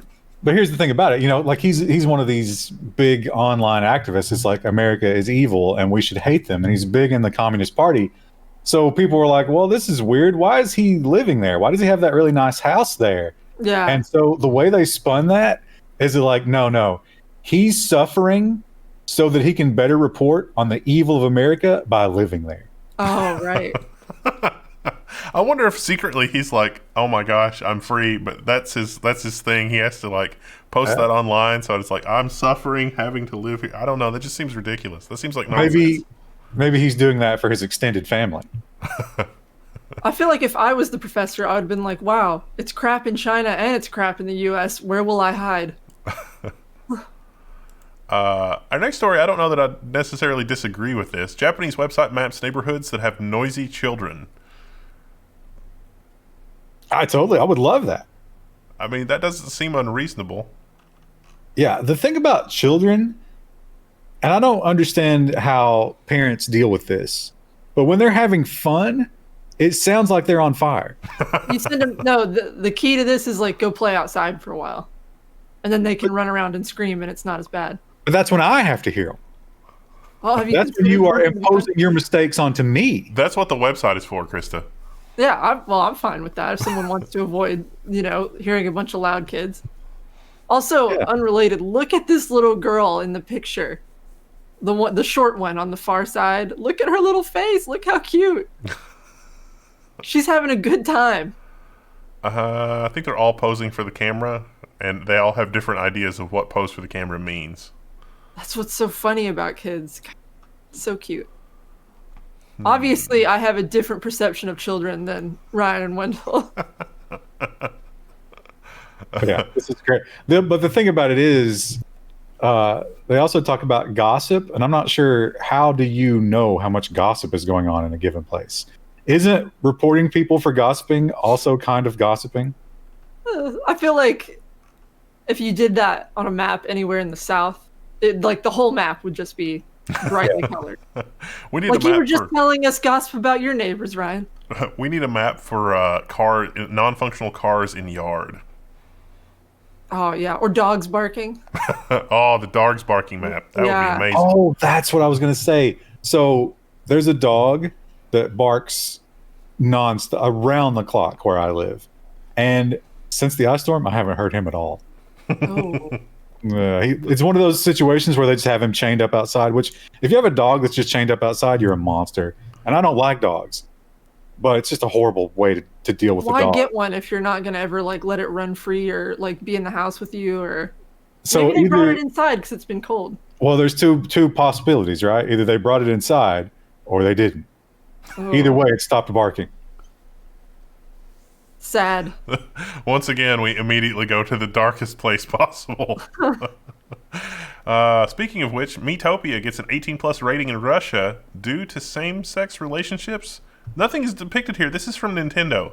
Like, Nintendo is like the most milquetoast thing ever, and it's got an 18 plus rating in Russia. Wow. Yeah, although I don't think there's any sort of sexual connotation. It's just like a Facebook, like I'm in a relationship type of thing, I think. Yeah. That's incredible. You know what else is incredible? That this guy was reunited with his prized chicken. Mississippi man reunited with rooster after losing him at an Alabama Cracker Barrel. There's no story here. It's all I love video. this headline, and they didn't tell me anything. Oh, you know what? I had JavaScript turned off. I didn't even see the video. Oh. Yeah, the video doesn't explain anything. So the text is like, watch the video to learn how they were reunited. They don't say. It seems like somebody stole the chicken and was like, oh, oops, here, have your chicken back. So they didn't make a big deal about it. But yeah, that was messed up. Somehow Was the Cracker chicken. Barrel just a meetup spot? No, this guy was traveling. Oh. You know how there's a Cracker Barrel like 2 feet from every exit? So the chicken was in the cab of the truck, and when he came back out, it was gone. And he had no idea how. And the article in the video doesn't explain how, just that they've been reunited because the entire town was like, let's find that chicken. How does a chicken get out of a truck? If it's just in the back of a truck bed, it could just hop up and walk out. No, I think it was in the cab. Yeah. Oh. Yeah. Oh, that's a better question. Yeah. It was either in a cab or it was in the cat carrier that was in the video. So. Well, how does a chicken get out of a cat carrier? None of this makes sense. Somebody was like, oh my gosh, let me free you from your oppressor. Or someone in the kitchen at Cracker Barrel was like, we're running out of chicken, quick. No, they were reunited. That was good, at least. Only because there's some sort of animated movie here where the chicken almost gets roasted, but he gets out in time. Do you think that guy would have known if they just got him a similarly colored chicken and brought it to him? Yes, he absolutely would have known. You think so? Yeah. Someone who's traveling with a chicken and a cat carrier, yeah, probably. Maybe. Now, our next story you would think is a tech story, but it's actually in the nonsense section. House Republicans propose nationwide ban on municipal broadband networks. The GOP claims the ban would promote competition by limiting government-run networks. That sentence right there, you've pinpointed why it's in the nonsense section. Does anybody want to remind me how things are going with Frontier and like West Virginia again? Or Comcast? All those stories we just did in the previous episodes. Yeah, this was ridiculous. And I do agree that we could get into a place where municipal broadband could be one of those situations where it's like, wait a minute, they're blocking URLs or they're limiting what we can say, and government has become a part of this. But that's already happening. Yeah. Well, so what do we have to lose? The original vision for the municipal thing was just the connection. So like you would have fiber from your house to whatever the big city was in your region. And then there would be different providers in the big city that are only in the big city that carry your traffic to the internet or carry your traffic to Netflix or carry your traffic to wherever.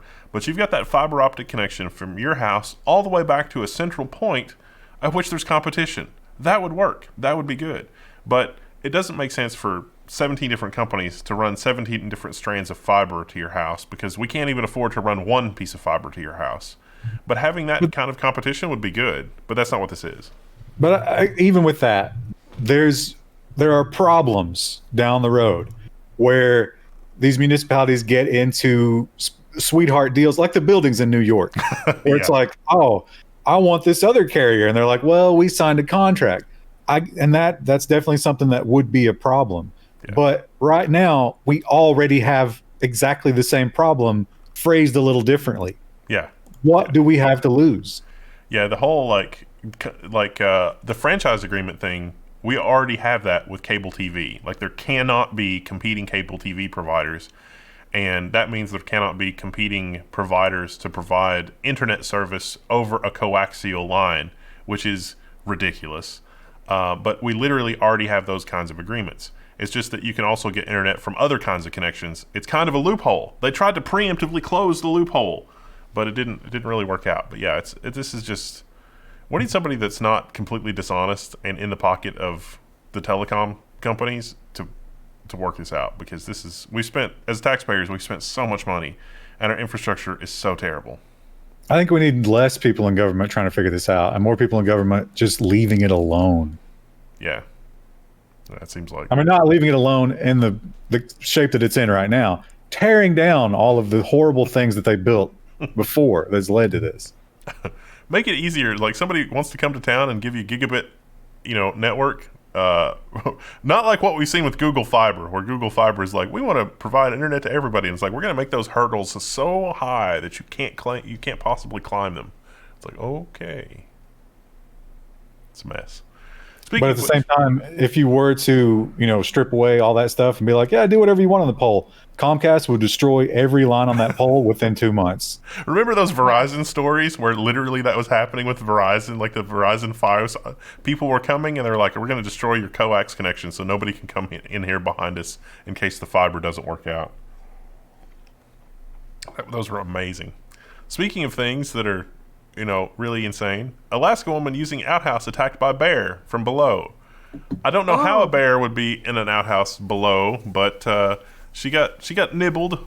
She did need a first aid kit, but there was nothing really terrible. But the bear, I guess she got swatted from below. I don't know. Couldn't tell if it was a bite or a claw. It was enough to bring blood, but apparently they don't use this. There was a yurt that they were hanging out in. They don't use it very often, and they hadn't been there since the winter, so they assumed that he was hibernating there.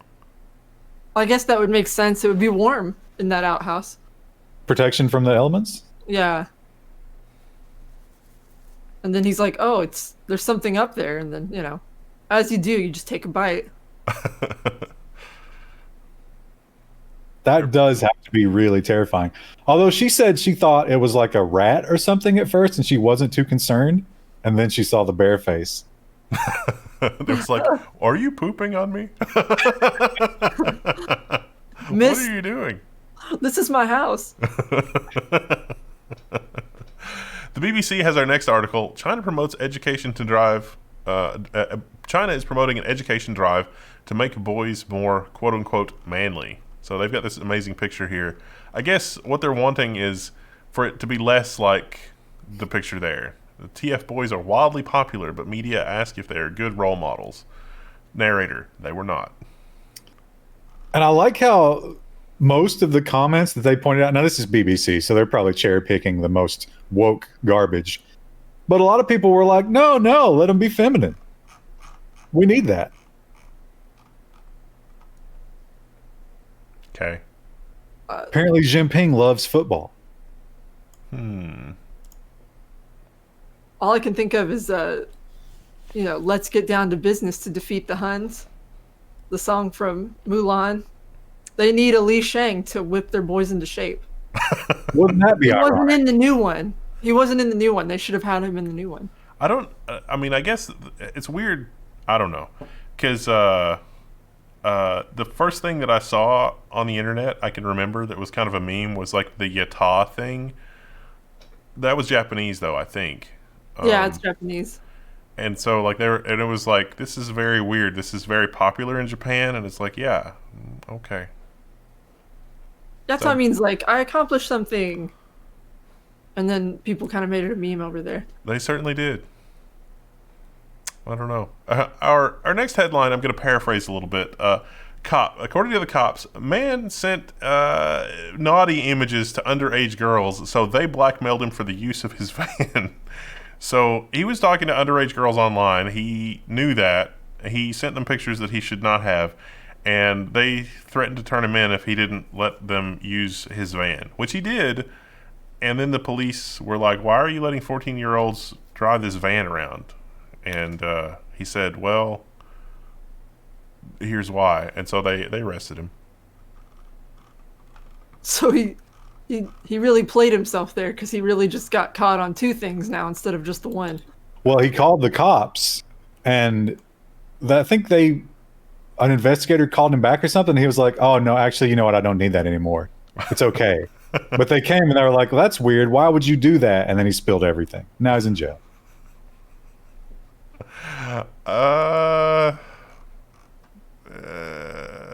Okay. Neat. Pro predator tip. Don't be a predator. Now, I tried to find more information about our next story. The headline It's too good to be true, right? yeah, Minnesota business selling self-cleaning underwear. And so I'm pretty sure, you remember that, what was that, the stuff from the 70s? It wasn't polyester, but it was that stuff where it was just like, it was like a plastic. I think that's what this is. I think the underwear is made out of this stuff. Now they do have antimicrobial underwear. Kirsty, you probably have seen that with your camping stuff, right? Yeah. You'll see like antimicrobial, or you'll see like wool blend underwear that's supposed to like keep smell down.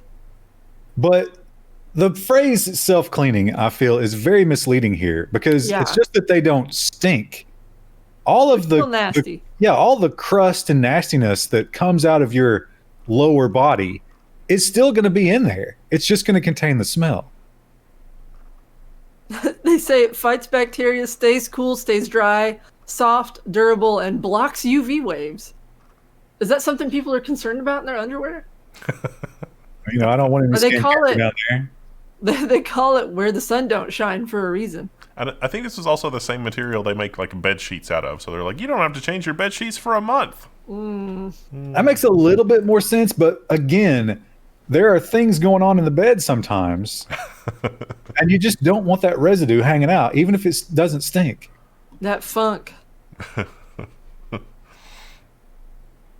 Speaking of the time of that funk, Steve Jobs' job application valued at $175,000 heads to auction. So this is a job application from Steve Jobs when he was still in college in 1975. And it's just one page, you know, filled out in handwriting by Steve Jobs. It's like, do you have access to transportation? Possible, but not probable. This is so disgusting. This makes me just weep for humanity. Who pays for this? Idiots. Yeah. This isn't the story that makes me weep for humanity this week. That's one of the later stories. But yeah. But this is a rare feel-good story. Yeah. The this next is one, yeah. Dog cool. sucked out of home in tornado, but returns hours later. That's impressive. And it's one of those little, you know, like barely Yeah. a dog, Yeah. basically a large cat. It had the ride of its life. And it's She okay. said that it was like she was cuddling with it in bed, and as she scrambled out of bed to escape the tornado and get to her son, I think she threw the covers over the dog. Ooh. And the dog was and like, then "Oh, okay, we cuddling." and then the whole bundle was sucked out by the tornado. But I guess maybe there was enough padding that it didn't get damaged. Wow. Every Impressive. time that like there's a thunderstorm, that dog's gonna be freaked out. Also, the only reason she woke up is because of the dog. The dog saved her life, and that's the dog's just thinking, it's like, why did you do that? I was trying to save your life. I'm amazed that people don't wake up during big storms, or like, you know, they'll push out like tornado warning and then you'll hear it on your phone. Like my husband does not hear those alerts ever. You know, I was reading about a somebody here that died of hypothermia during the ice storm. And I was like, wow, wouldn't you wake up? Wouldn't you get, because cold will wake you up. Yeah. Wouldn't you get cold enough that you would just wake up? And then I read further down in the story, and they were like, that family is asking that you send instead of sending flowers, send donations to like heroin recovery. And I was like, oh, Well, that's there why was she another. There were two I think 2 or 3 hypothermia cases, and 2 of them were elderly people. that makes more sense. There's already a ton of really sad stories like that out of Texas, like people losing power to their oxygen machine. So they've got portable oxygen like in their car, and then they freeze to death in their car, and that's just, A lot of people went and just started up the car in the garage and went back to bed and died. yeah. Yeah. But also a lot of people had those, because Texas, a lot of people had those hybrid F-150s, and apparently that could keep your HVAC going for a little while. Yeah, I saw that. I think one of the automakers was telling people like loan those out to people who asked for them. You mean like the dealerships would loan them out? Yeah, the dealerships were doing that. I guarantee they didn't do that. I think I read that somewhere. They made No, that I'm as saying- like a feel-good story. Well, I can see. No, I'm not saying what you're saying is wrong. The automaker certainly said that. I'm saying the dealers would not do it Oh yeah, because car dealers are just, they're barely human. that's true. Speaking of barely human, or maybe not, I don't know. This is again not the story that makes me lose faith in humanity, but Twitch streamer made $16,000 filming himself sleeping and letting viewers disturb him with alarm clocks and fake dog barks. Genius. That's would do genius. Yeah, I probably wouldn't do it every day in a row, but I'd do it every other day. Certainly, Yeah. on like day 3, you start to lose brain function. But he's not streaming around the clock, so you can just catch up with some naps. Yeah, that's true. Also, it looks like he's got a dog or a cat there with him. That's not fair to subject the pet to that. That is basically torture. But, I wonder if he knew this was coming. I mean, he had to. I imagine they've done this before. But he had the text-to-speech turned on, but they used the text-to-speech to trigger Alexa and get real creative. Oh. Like we do on the news sometimes when we order gummy bears for our loyal viewers. Well, Alexa, play Devil Went Down to Georgia. Repeat. You're welcome. The New York Times has our next story. Meet Elizabeth Ann, the first cloned black-footed ferret. So we're up to cloning ferrets. We were cloning sheep. Well, that was almost 20 years ago now. I was a kid when that story was announced, so yeah, it's been like 20 years ago. And now we're cloning ferrets. I don't know why we need to, but this one's... Yeah. Ferrets are adorable. I understand that they stink. A friend of mine had them. Like the other thing too with them is I find that they're kind of oily. So like you pet them and then it feels like you need to go like wash your hands immediately. Ooh. Yeah, I mean they're cute, but wouldn't have one as a pet personally. My Fox 8 has the strangest, completely uncorroborated headline ever that they might be just doing for clicks. It's like No, this is real. This is real. I read the official document on this. wow. Some move to change breast milk to chest or human milk in an effort to be more inclusive. I think it was a European Union medical body that first published this. But don't men technically have breasts as well? I don't know. Is that... Like they would call it the same. Like men can get breast cancer. They don't call it chest cancer. That's for men. true. That's a good point. I think we should. We've already none of those names. Here's the name: Tendy Milk. What? I don't think humans have a tenderloin, do we? I don't think so. I No, do no. kind of like human milk as well, though, because it sounds very strange. Chicken Anybody- tendies are chicken breast strips, right? Say what? Chicken tendies are chicken breast strips, right? No. The tenderloin is a specific part of the breast. Oh, okay. But if you are in the medical community or, in medical school or whatever, do humans have a tenderloin?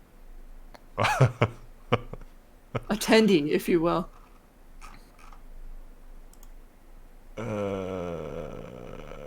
Protocol reports that Alphabet wants you to eat balloons instead of dieting. Don't do this. Bloop. There's the diagram. You'll have to imagine what happens, and then it deflates, and then you pass it normally. But okay, so let's imagine that you go through step 1 and step 2, but you're on a bus and step 3 starts. I have to go potty really bad. I mean, you might not have to go potty, but there's going to be some gas. Yeah. Or A lot of gas. what if you live in a house with a septic system? Where do the balloons go? I think what happens is the balloons are fairly biodegradable, and step 3 happens automatically because some part of them breaks down in your stomach. Ooh.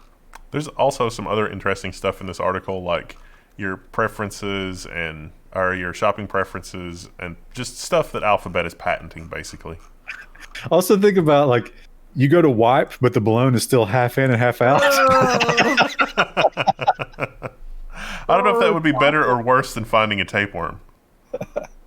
Probably similar. That would be better because the tapeworm is technically kind of alive, which would be terrifying to pull out. Yeah, I guess the tapeworm is like, oh, I have something that I'm going to need some external help with, versus the balloon, which is this is the consequences of my actions. Now here is if you want, darkness, I don't know how many people have considered this. I guarantee Alphabet has not. But how does this play out in like TSA?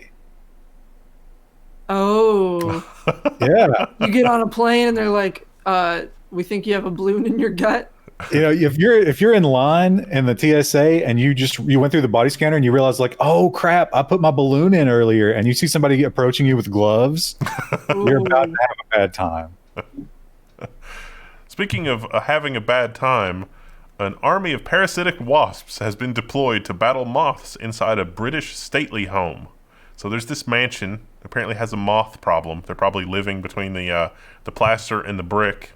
And parasitic wasps are the thing that you need for that. So I feel like that this is something going to end with the spider and the fly. It's like, why did they? I guess she'll die. I don't know. I forget how that goes. Well, apparently what happens, and if you remember, we did our own parasitic wasp research when we had our aphid problem in the studio. Yeah. But when there's no more eggs for them to take over, they just die out because there's nothing for them to do. And they're so small, they basically just become dust. Apparently, that mansion is where Anne Boleyn was born. Now it's probably just, owned by the monarchy and sits empty all the time. Hence the moths. I bet the heating bill's unreal. It's probably just not even heated, right? I don't know that anybody's in there. Got to keep it at least a little bit heated, otherwise it'll succumb to the elements. Maybe. It looks nice. I would live there, maybe. You need a staff. Somebody to keep you company. I don't know. I had a lead in for this, but I've forgotten what it was. So, Screenshot Media has period care companies are to blame for Mexico City's tampon shortage, not its government. Since the beginning of 2021, as reported by the Financial Times, Mexican capital has decided to ban the sale of menstrual products until its plastic applicators are replaced with more environmentally friendly materials. I mean, I get what they're trying to do, but like sometimes you can't use an alternative.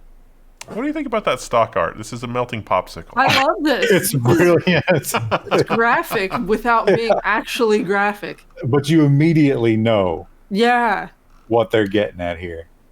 So this is the mayor's brilliant idea, who is a climate change scientist, of course.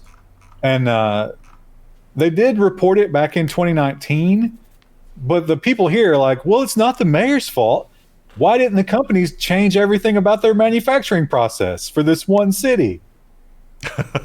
Well, I mean, there are alternatives. So, like, you can do a cardboard applicator, which hurts like hell. I don't recommend it. Or you can get ones without applicators, which kind of work but aren't great.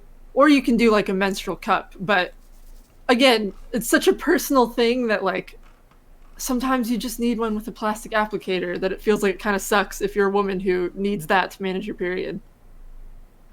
Yeah, and it's the kind of thing where I don't think people want to spend a lot of time dealing with it or thinking about it. Right. You're just trying to get through the current crisis and get on with your day. It's about making better choices. Why don't we use some of that plant-based plastic in these? I don't know. We're working on it. I would be open to that. The thing right now, the problem is that oil is really cheap, but plant-based plastics, the plants that it's made from actually grow pretty quick. So if we can switch over enough agriculture to do that, that should put a cap on oil prices for plastic as far as that goes, because then it'll just be like, oh, we'll just make it out of this other kind of plastic. It can be a little bit more fiddly and a little bit more like it'll warp under different temperatures and stuff, but for this kind of thing, it would be perfect. Meanwhile, if you live in Mexico City, my advice to you is cross the border, load up on this, and go door to door. Did the article mention if they banned pads? No, I think it's just the plastic applicators that they care about. Yeah. That doesn't make any sense though, because pads also have like the sticky plastic backing. Do I misremember that part of the reason is like this is showing up in like their sewer system or something, or am I misremembering? I haven't heard that if that's the case But for this. the applicator, you don't flush, right? You You don't- just throw that away. You throw that in the trash, yeah. Yeah, you're not supposed to flush anything, but as we learned from the great sewer debacle here, people also flush flushable wipes, which are not actually flushable. Yeah. No, I don't think it's anything like that. I think it's just they don't want plastic in these. Yeah. Well, that's what I don't understand, because like there are other period products that use plastic like pads, and it's like, why aren't those banned as well? If that's the case. Because it's really easy to use reusable pads. Like I use reusable pads, but This paragraph is great. One chemist at the Capitol laid out the official ruling: we're not allowed to display tampons, before quietly offering to sell some under the counter. You have to ask for them. Oh, okay. That makes sense. You got to lift your dress up and prove. you're on the rag. That's messed up. Thanks for bearing with us through the frozen episodes of the Level 1 news. I guess we'll be hopefully back to normal. We'll see you next week. Oh, Yeah. we should say, actually it's pointless to say, right? Because no, it'll be Friday morning. Yeah. Next Friday, we're going to do live news. Yes. So Wait, that's today from your point of view. Today. Yeah. So tune in later for our live news, Woohoo! which won't have a lot of Engagement. stories because it's been real dry lately. That's just part of why we're doing it. Well, we might have some flooding stories after our ice melt goes away. So Well, there also might be a big glut of tech stories now that the news doesn't have to be about ice. Well, but Right. also think about how many tech companies are in Texas that have shut down. So yeah, they all moved there because they were like, oh, there's no like taxes and stuff. And then it's like, oh, the electrical grid's also independent. Yeah, well, all those Californians, I bet they're loving life. Yeah, how great, because a lot of those people left California because of the PG&E stuff. They're like, Right. this is crazy. They turn it off our power. I won't stand for this. I'll go to Texas. they've privatized their grid. That's going to be a lot better. It just seems like you shouldn't trust the grid is the only lesson I've learned from watching all this week. And wonder from if- having my own power turn off for a little while. I wonder if Elon Musk is sitting back like, yes, it was the right move to move the factory to Texas because now everybody's going to buy a power wall. Or just a electric car because it offers you that backup. Are his companies hooked up to the grid though? Like his office buildings and stuff? He may be screwed as everyone else. He tweeted a picture of one of the buildings in Texas. It looked like it was operational. Maybe he uses his own stuff then. Well, we'll see you next week, everybody. Or later today, as a matter of fact. One of the two. Both. Well, shortly. I don't know. We'll see you at some point in the near future. There you Either go. on the stream or on the news. Thank you. Until then, bye!